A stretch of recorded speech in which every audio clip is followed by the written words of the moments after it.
성도님들, 올해 우리 교회 표 아시지요? 네, 제가 선창할 테니까 한번 따라해 주세요. 부르심에 합당하게 행하고 전하며 자라가라. 이 표어의 배경이 되는 말씀이 에베소서 4장이라고 했어요. 그래서 지난주에 에베소서 4장 1절부터 6절까지의 말씀을 통해서 우리가 들었던 하나님의 음성이 부르심에 합당하게 행하라. 오늘 본문은 이제 지난주 말씀에서 이어지는 말씀입니다. 그래서 오늘 말씀을 이해하기 위해서는 지난주 말씀을 알아야 돼요. 잠깐 복습을 하면 하나님께서 우리를 구원으로 불러주셨습니다. 구원받은 우리를 성령으로 엮어서 하나 되게 하셨어요. 그걸 뭐라고 한다고요? 한 세 사람이요. 자, 구슬이 흩어져 있는 구슬들 줄로 탁 꿰는 순간 이제 따로따로가 없어요. 하나의 목걸이만 있는 거예요. 이렇듯이 각자 따로따로였던 우리들을 성령께서 줄이 되어 엮으신 거예요.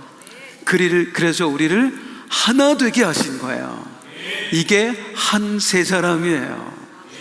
의미는 알겠는데 한 세 사람 하면 명확하게 이미지가 떠오르지 않잖아요.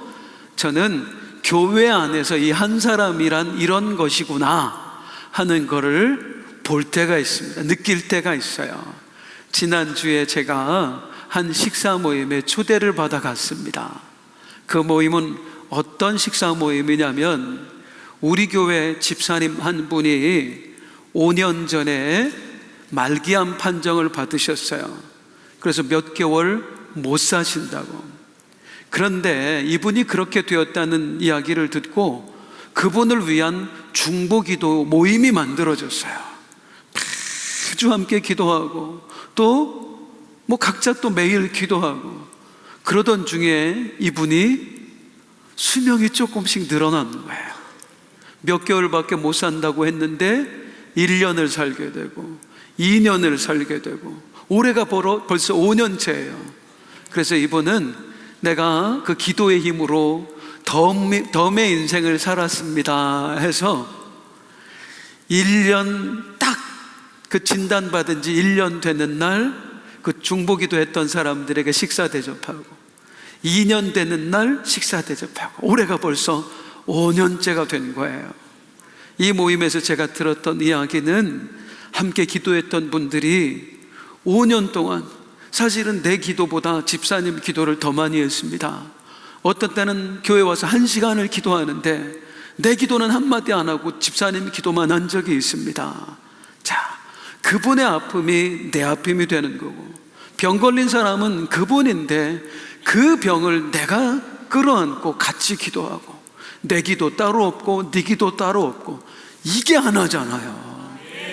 이게 한 세 사람이다 그 말이에요. 그런데 한 세 사람이 무엇인지도 알고 우리가 이 한 세 사람을 이루어가야 되는 것도 알지만 그게 쉽지 않지요. 그래서 지난주 말씀이 뭐였어요? 성령이 하나 되게 하신 것을 힘써 지키라. 힘써 지켜야 할 만큼 하나 되는 게 어렵다는 거예요.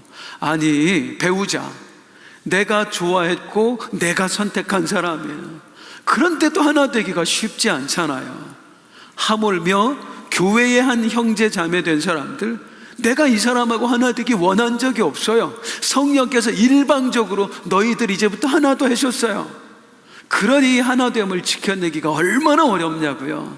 그래서 하나 되기를 힘써 지켜라.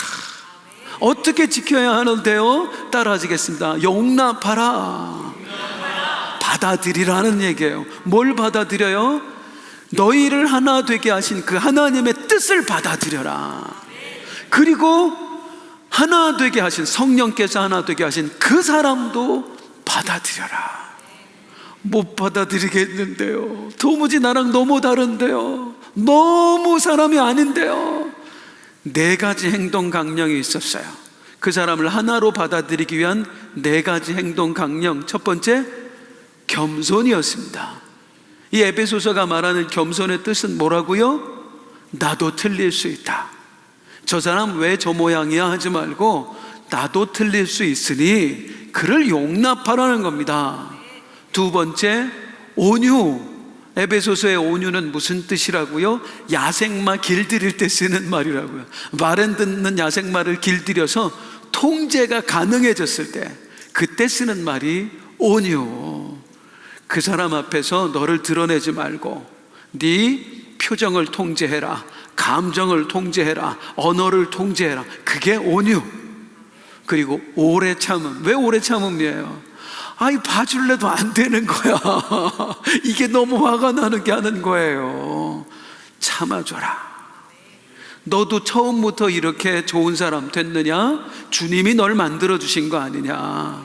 그 사람도 주님이 만들어가고 계시니 그 주님을 믿고 기다려라. 마지막, 사랑. 이 감정적인 사랑이 아니라 의지적인 사랑이라고 그랬어요. 주님, 아무리 사랑하고 싶어도 안 됩니다, 마음이 안 생깁니다, 핑계하지 말고 감정과 상관없이 그에게 사랑의 말을 하고 그에게 사랑의 행동을 해줘라. 그래야 하나됨을 유지할 수 있다. 이렇게 성령이 하나 되게 하신 것을 힘써 지켜라. 그 말씀이 1절부터 6절까지 나온 다음에 오늘 말씀으로 이어지는 거예요. 그러면 오늘 말씀은 우리에게 어떤 메시지를 전하고 있을까요? 그 줄거리를 잠깐 말씀드리도록 하겠습니다. 자, 아까 성경 자막 나왔는데 오늘 말씀 혹시 기억하세요? 7절 같이 한번 읽어보겠습니다. 7절 시작. 우리 각 사람에게 그리스도의 선물의 분량대로 은혜를 주셨느니. 그리스도의 뭐? 선물. 예수님이 선물 주셨습니다, 이 얘기하는 거예요. 아니, 갑자기 선물 얘기가 왜 나올까요? 자, 이 앞에 말씀이 뭐였다고요? 성령이 하나 되게 하신 것을 힘써 지켜라. 마음에 안 들어도 하나 되게 하신 그 사람, 무엇으로? 겸손과 온유와 오래 참음과 사랑으로 용납해라. 자, 이 말씀의 의미를 우리가 지난주에 깨달았어요. 그리고 결단했어요. 하나님, 그렇게 한번 살아볼게요. 나에게 맺어주신 모든 사람들 내가 용납할게요. 제가 겸손하고 나도 틀릴 수 있지 뭐, 그런 마음으로 해볼게요. 온유할게요. 내 감정을 통제하겠습니다. 하나님, 참아볼게요. 제가 사랑을 한번 전해볼게요. 그리고 우리가 지난주에 말씀 듣고 예배 드리고 예배당 밖으로 나갔단 말이에요. 퀴즈, 그렇게 되던가요? 잘 되셔요? 안 돼요. 나도 틀릴 수 있지, 이 생각 며칠이나 가요? 몇 시간도 안 가죠. 나를 통제하는 거, 그날 저녁부터 가서 막 성질내고 그러셨다는 거 아니에요? 참아지던가요? 이게 내가 가만히 있으니까 가만히를 보여? 뭐 이렇게 되지 않아요? 하나됨을 지켜야 되는 것도 아는데 어떻게 해야 지킬 수 있는지도 깨달았는데 잘 안 되잖아요. 그래서 오늘 우리가 예배 드리면서 또 죄인이 되어 있는 거 아니에요? 주님 앞에, 주님 미안해요, 죄송해요. 그래서 우리가 그런 줄 알고 주님이 어떻게 하셨어요? 그대여 아무 걱정하지 말아요, 너 약한 줄 알고 내가 선물 줬다. 그 얘기가 오늘 본문이에요. 7절 다시 읽어볼게요. 시작. 우리 각 사람에게 그리스도의 선물의 분량대로 은혜를 주셨나니. 네가 아무리 노력해도 안 되지, 잘 안 되지, 한 세 사람 지켜낼 수 없지. 그래서 주님이 선물을 주셨어. 그 선물이 뭘까요? 이게 본문을 읽다 보면 바로 안 가르쳐줘요. 딴 얘기하고 나서 가르쳐줘요. 요즘 이렇게 TV를 시청하다 보면 가끔 성질이 납니다. 왜냐하면 결정적인 장면에 딱 멈춰버려요. 그리고 광고 띄우고 다른 장면 보여주는 거예요. 제가 한때 즐겨보는 프로그램이 이제 주일날 예배 마치고 하면 저녁에 뭉쳐야 찬다. 나 요즘 재미없어져서 잘 안 봐요. 축구하는 거예요. 그런데 그 프로그램을 보면 막 경기를 하다가 이제 슛을 하는 거예요. 빵 쳐서 이제 슛이 골대 안으로 들어가려고 하는데 그때 골키퍼가 움직여요. 저게 들어갈까? 아니면 막힐까? 그 순간에 멈춰. 그리고 광고를 띄우거나 아니면 예전에 맡겼던 장면, 예전에 들어갔던 장면 갑자기 그거 보여줘요. 2000년 전에 바울이 그 기법을 씁니다.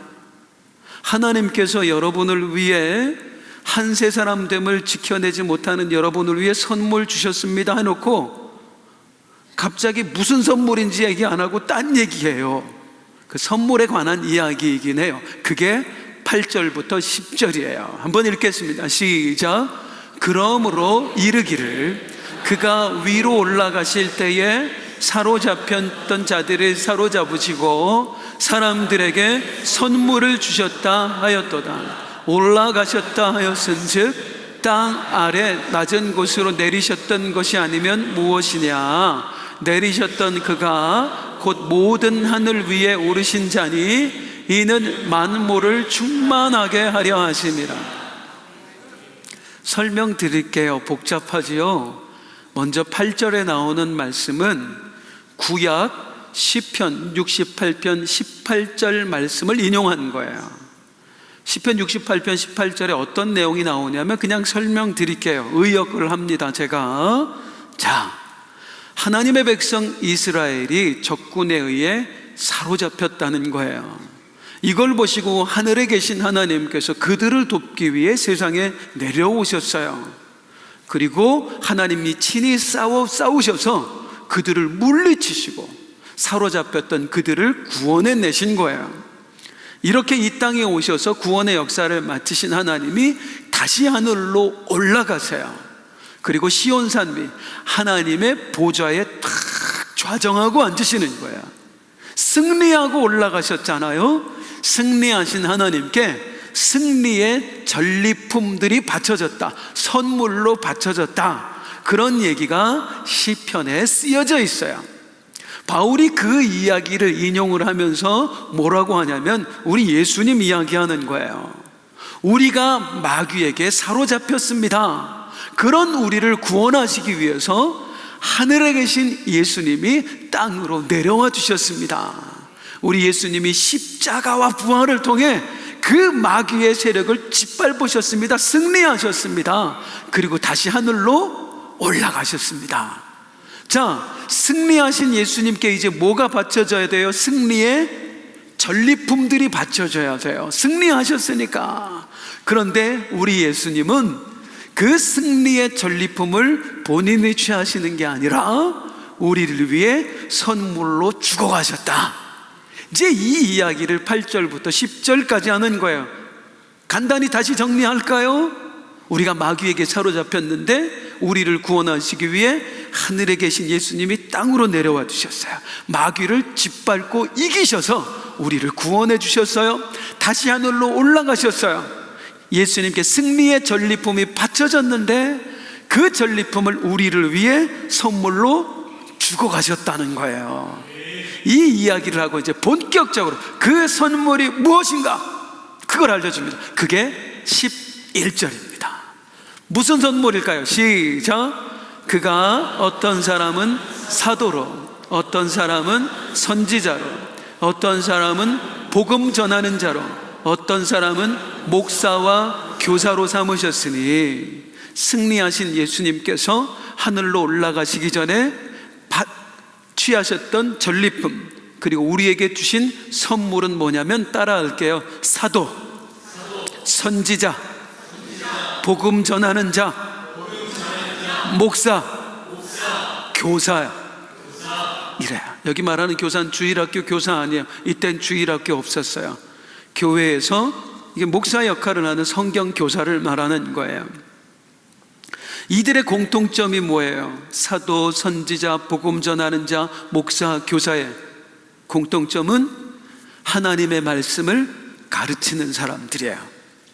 하나님의 말씀을 가르치는 사람들을 예수님이 이 땅에 선물로 주고 가셨다. 이 이야기는 사도행전을 보면 이해가 됩니다. 사도행전 1장에 보면 예수님이 부활하셨어요. 부활하신 예수님, 사람들에게 하나님 나라 복음을 가르치셨어요. 이제 승천하실 때가 된 거예요. 예수님을 따르던 무리들이 다 모였어요. 한 500여 명의 무리가 모였어요. 되살아났는데 500명밖에 안 모인 것도 참 기적입니다. 그만큼 이 사람들 헌신된 사람들이었습니다. 그들에게 우리 예수님 말씀하십니다. 내가 떠나도 너희는 예루살렘을 떠나지 말고 하나님께서 약속하신 성령을 기다려라.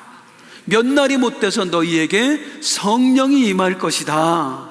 그리고 나서 이제 예수님은 하늘로 올라가시는데, 하늘로 올라가시기 직전에 하셨던 말씀, 사도행전 1장 8절에서 9절입니다. 시작. 오직 성령이 너희에게 임하시면 너희가 권능을 받고 예루살렘과 온 유대와 사마리아와 땅끝까지 이르러 내 증인이 되리라 하시니라. 이 말씀을 마치시고 그들이 보는데 올려져 가시니 구름이 그를 가리어 보이지 않게 하시라. 예수님이 말씀하셨어요. 사람들에게 오직 성령이 너희에게 임하시면 너희가 권능을 받고 너희가 뭐가 되리라? 내 증인이 되리라 하고 나서 예수님이 하늘로 올라가셨어요. 이 땅에 누가 남았죠? 증인들이 남았어요. 예수님의 가르침을 받았던 사람들, 예수님이 하늘로 올라가는 걸 본 사람들, 이 증인들을 남겨놓고 예수님께서 하늘로 올라가신 거예요. 이 증인들은 예수님이 승리하고 얻으신 전리품이에요. 마귀에게 이기시고 구원받은 사람을 얻으신 거예요. 동시에 그들을 예수님은 교회를 위해 선물로 남겨두고 가셨대요. 아니, 왜 이 증인들이 선물이 될 수 있죠? 자, 사랑하는 성도님들, 예수 믿는 우리에게 있어서 가장 중요한 것은 무엇입니까? 예수님 뜻대로 사는 겁니다. 이거 잊지 마세요. 천국 가는 게 중요한 게 아니라 예수님 뜻대로 사는 거예요. 진짜 구원은 천국 가는 게 아니고 예수님처럼 되는 거예요. 이걸 잊으시면 안 돼요. 그럼 그 진짜 구원을 이루기 위해서, 예수님 뜻대로 살기 위해서 필요한 게 뭘까요? 뭘 알아야 돼요? 예수님의 뜻을 알아야 돼요. 아니, 예수님의 뜻을 알아야 예수님 뜻대로 살지요. 이 예수님의 뜻이 무엇인지를 알려주는 사람이 바로 그들이라는 겁니다. 예수님께서 남겨주고 가신 사람들, 사도와 선지자와 복음 전하는 자와 목사와 교사들, 이 증인들을 선물로 남겨놓고 가신 거예요. 그들이 예수님의 뜻을 알려주는 거예요. 예수 믿은 우리가 어떻게 살아야지? 근데 예수는 믿었는데 내가 앞으로 어떻게 해야 되는 거지? 한 세 사람을 알려줬는데 그럼 어떻게 한 세 사람을 지켜야 된다는 거야? 난 저 사람 싫은데. 그때 이 증인들이 얘기하는 거예요. 우리가 예수님으로부터 말씀을 들었습니다. 우리 예수님은 이렇게 말씀하셨습니다. 원수도 사랑해라. 심지어 우리 예수님께서는요, 너를 박해하는 자를 위해 기도하라고 하셨습니다. 그게 예수님의 뜻입니다. 아, 나는 그렇게 살아야 되는구나 하는 걸 누굴 통해? 이 증인들을 통해, 가르치는 자들을 통해 깨닫게 되는 거예요. 그래서 선물인 거예요. 또한 우리가 그걸 깨달았다고 해도 사라져요, 안 사라져요? 잘 안 된단 말이에요. 그러면 뭐 주님은 이렇게 힘든 걸 말씀하셨어. 우리가 원수를 어떻게 사랑해? 뭐 말도 안 되는 걸 우리한테 말씀하셔. 그때 증인들, 가르치는 자들이 우리에게 또 말씀해 주는 거예요. 내 힘으로 하려고 하니까 안 되죠. 우리 주님이 말씀하셨다니까요. 기도 외에는 이런 유가 나갈 수 없느니라. 기도해야 됩니다. 주님의 능력이 임해야 사랑할 수 없는 사람을 사랑할 수 있는 거예요. 그분 뜻대로 살 수 있는 거예요. 아, 그래야 되는구나. 이렇게 그 증인들이 주님의 가르침을 직접 보고 들은 사람들이 증인이 되어서 우리에게 어떻게 하면 예수님 뜻대로 살 수 있는지, 살지 못하는 나에게 또 무엇이 필요한지를 알게 한단 말입니다. 그래서 그들이 우리를 위해 주님이 남겨두고 가신 선물이다, 그렇게 부르는 거예요. 자, 그러면 이제 이들을 선물로 주신 저 구체적인 목적에 대해서 우리가 알아보도록 하겠습니다. 증인들, 가르치는 자들을 교회에 선물로 주신 목적, 본문에 두 가지 나와요. 뒤에 거부터 먼저 보도록 하겠습니다. 13절 14절이에요 시작. 우리가 다 하나님의 아들을 믿는 것과 아는 일에 하나가 되어 온전한 사람을 이루어 그리스도의 장성한 분량이 충만한 데까지 이르리니, 이는 우리가 이제부터 어린아이가 되지 아니하여 사람의 속임수와 간사한 유혹에 빠져 온갖 교훈 풍조에 밀려 요동하지 않게 하려 합니다. 하나님의 주신 선물들, 그 가르치는 자들을 우리에게 주신 이유, 목적이 뭐냐면 그들로 하여금 우리에게 하나님의 아들을 믿는 것과 아는 일에 하나가 되어 그랬는데, 유일한 복음을 말합니다. 하나의 복음. 복음은 하나밖에 없어요. 여러 가지가 있을 수 없어요. 진리는 하나뿐이에요. 그 하나의 복음을 우리에게 알려줘서 처음 예수 믿을 때 어린아이와 같던 우리를 장성하게 만들어서 우리로 하여금 어떤 속임수와 간사한 유혹이나 온갖 세상의 교훈과 헛된 그 풍조에 휘둘리지 않게 하기 위해서 그들을 선물로 죽어가셨다는 거예요. 자, 이를테면 이렇습니다. 어린아이들이 있어요. 어린아이들의 특징이 여러 가지가 있는데 그 중에 하나가 잘 속아요. 애들 보면 굉장히 잘 속아요. 제가 우리 아들들 키우면서 얼마나 속여 먹었는지 모릅니다. 얘들아, 아빠가 마술 보여줄까? 아빠 마술 할 수 있어요? 그럼 앉아봐. 자, 지금부터 아빠 손가락이 떨어지니까 잘 봐야 돼. 짠짠짠짠짠짠짠짠 이러면 막 아빠 손가락 괜찮냐고, 피 안 나냐고 속아요. 이게 애들이에요. 자, 그리스도인도 마찬가지예요. 이 얘기부터 해야 되겠다. 그런데 이 어린아이가 문제가 뭐냐면, 아빠한테 속는 건 괜찮아. 아빠가 뭐 해코지 하겠어요? 엄마한테 속는 건 좀 안 돼. 엄마는 그 돈 나한테 맡겨라 그러고 다시는 안 줘요. 아빠들은 주는데 엄마는 안 줘. 엄마들 못됐어요. 그런데 이 아이가 나쁜 사람한테 속을 수 있잖아요. 어떻게 해요? 엄마가 함께 가다가, 아이고 엄마가 뭘 또 구웠어. 자, 같이 갔다 오면 힘드니까 너 여기서 기다려. 엄마 올 때까지 꼼짝 말고 있어. 아무도 따라가면 안 돼. 그리고 엄마가 놓고 가는데 그 사이에 누가 와. 너 혼자 있구나. 이거 사탕 먹을래? 무서워하지 마. 나 네 엄마 친구야. 엄마가 저기 있는데 너 데리고 오라고 그랬어. 엄마랑 같이 갈까? 애들은 넘어간단 말이에요. 그런데 이 아이가 장성해봐요. 안 속아요? 안 속아요? 절대 안 속지요. 아니에요. 아줌마 나쁜 아줌마죠. 딱 봐도 알아. 유괴범인 줄 알아요. 어떻게 알아요? 정보가 생겼거든. 저렇게 하는 사람은 나쁜 사람이야, 유괴범이야, 그런 깨달음이 생겼거든. 그래서 이 거짓말에 속아 넘어가지 않는 거예요. 우리 그리스도인들이 그렇다는 겁니다. 우리가 어린아이 신앙일 때는 거짓에 속아 넘어가는 거예요. 거짓된 세상 풍조에 속아 넘어가요. 인생 한 번뿐이야. 뭐 있어, 즐겨야지. 야, 돈 없으면 아무것도 아니야. 어디 가서 대우도 못 받아. 여기에 우리가 속아 넘어가요. 나 그렇게 살아가야 되는 거 아니야? 이단에 속아 넘어가요. 아니, 어떻게 예수님만 구원자일 수 있습니까? 하나님이 우리를 얼마나 사랑하시는데 구원자를 한 명만 주셨겠습니까? 아니, 믿음으로만 구원받는다는 게 말이 됩니까? 여기 어린아이 믿음을 가지면 속아 넘어가요. 그때 필요한 게 뭐예요? 바른 복음이에요. 진리예요.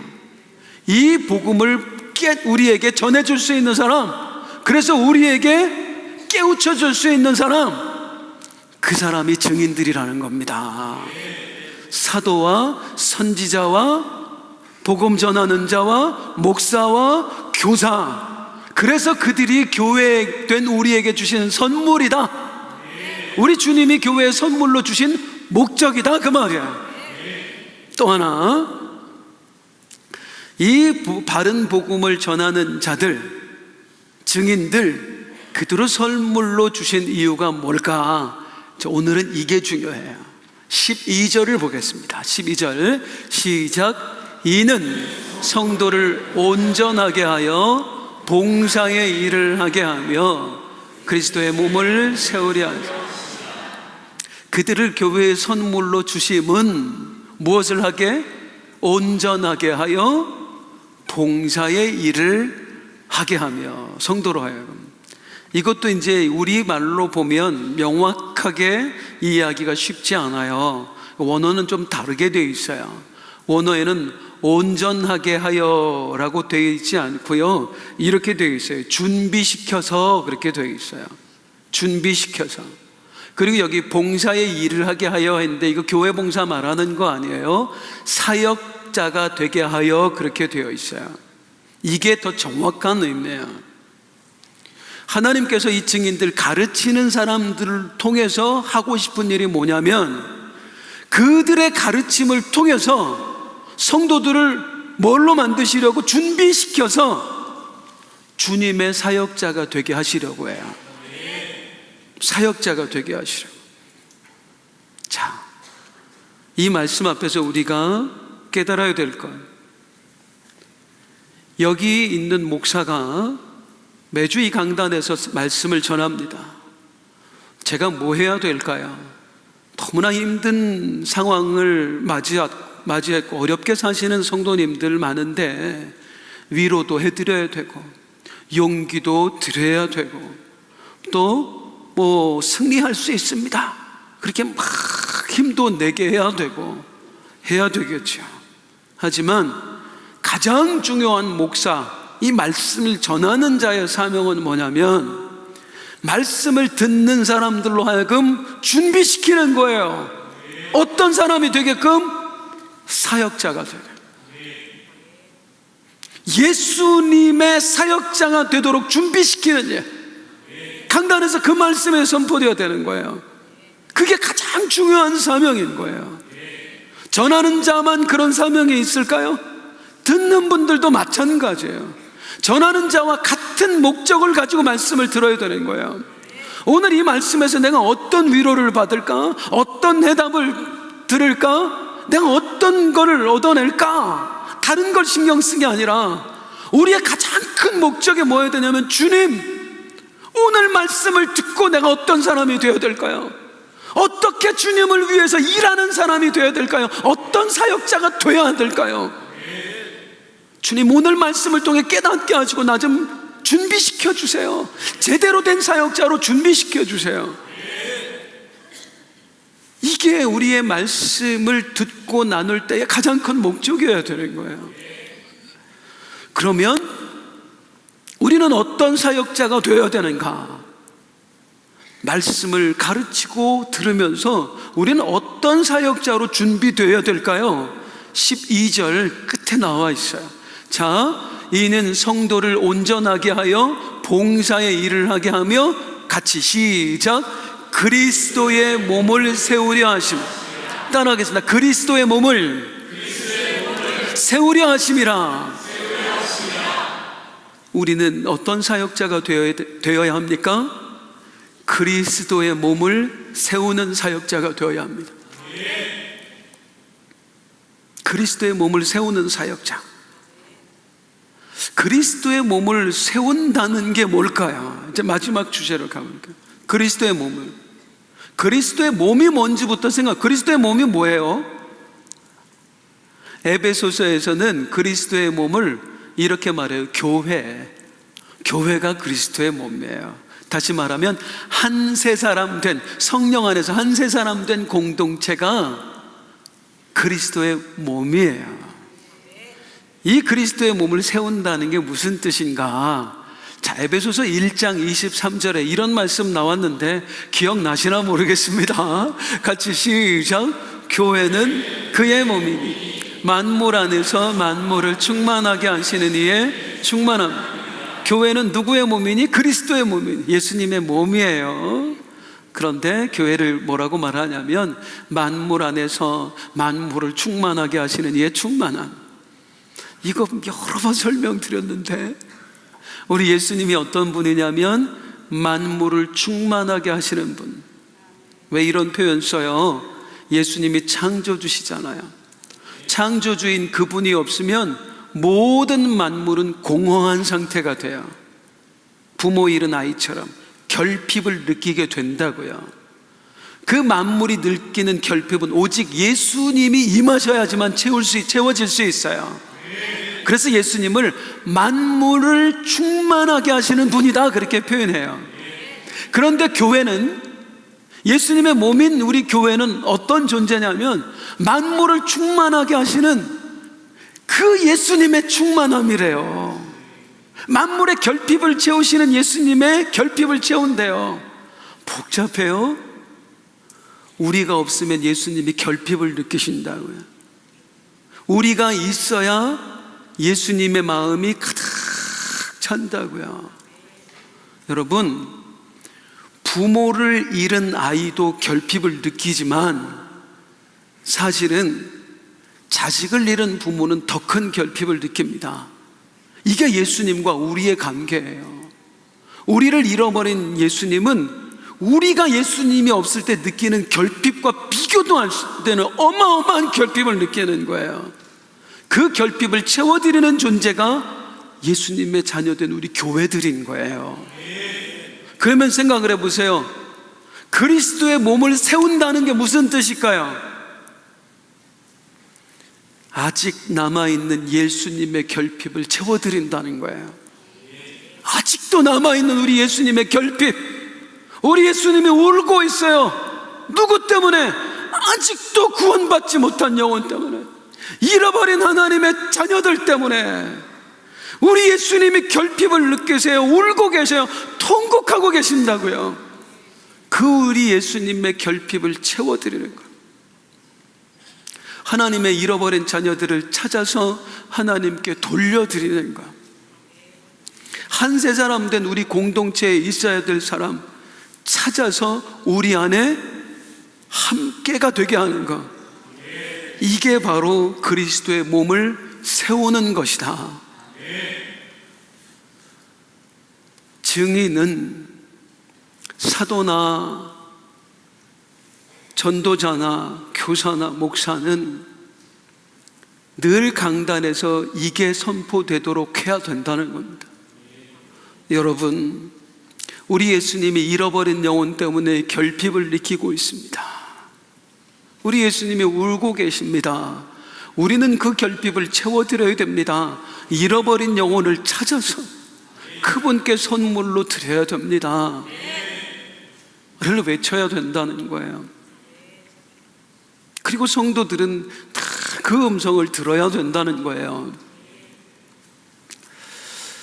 얼마 전에 교회에 기독교 통계를 연구하고 다루는 전문가 분의 이야기를 들었어요. 그분이 하는 이야기가 뭐냐면 여러 가지 통계를 내요. 기독교 안에서. 그 중에 교회에서 목사가 전도 설교를 하면 평균적으로 80%의 성도들이 싫어한대요. 거부감을 느끼고 싫은 거예요. 전도하자면 부담스러우니까. 그래서 이 80%의 성도들이 싫어하는 것 때문에 교회 목사들이 전도 설교를 기피한대요. 딱 서서 하면은 싫어하는 게 느껴지니까, 지금도 싫어하는 게 느껴지거든요, 제가. 그래서 쉽게 못하는 거예요.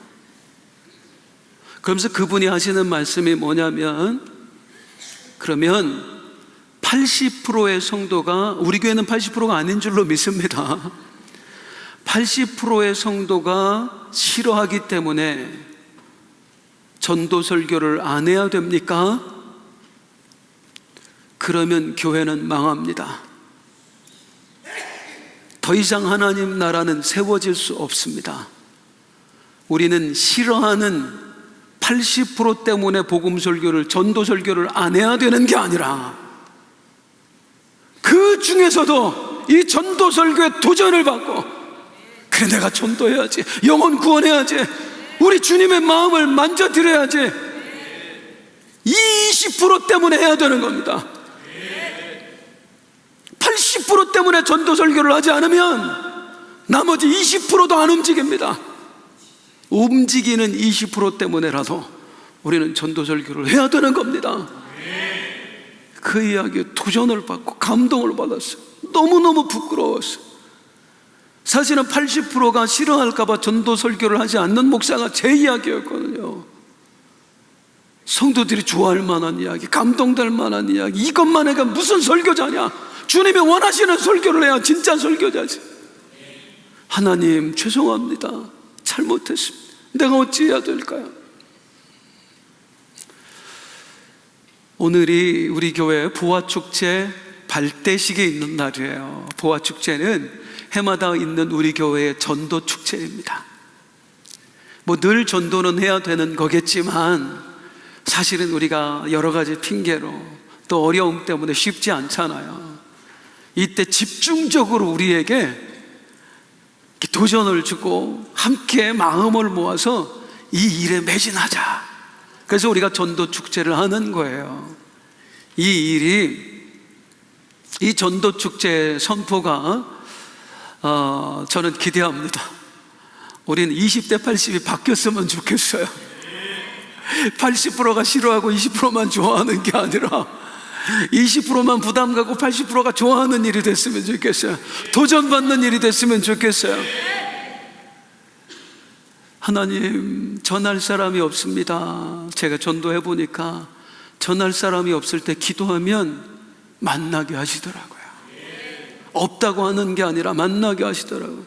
난 부끄러움이 많습니다. 입도 못 댑니다. 저쪽에서 먼저 얘기하게 만드시더라고. 혹시 교회 다니세요? 나 이사 왔는데 어떻게 갈 데 없을까요? 하나님이 하세요. 그 하나님이 하실 것으로 믿고 우리 다 20%가 한번 돼봐요. 20%로 100%를 채워봐요. 모두가 함께 움직이는 축복의 부활축제 될 수 있기를 주님의 이름으로 축원드립니다.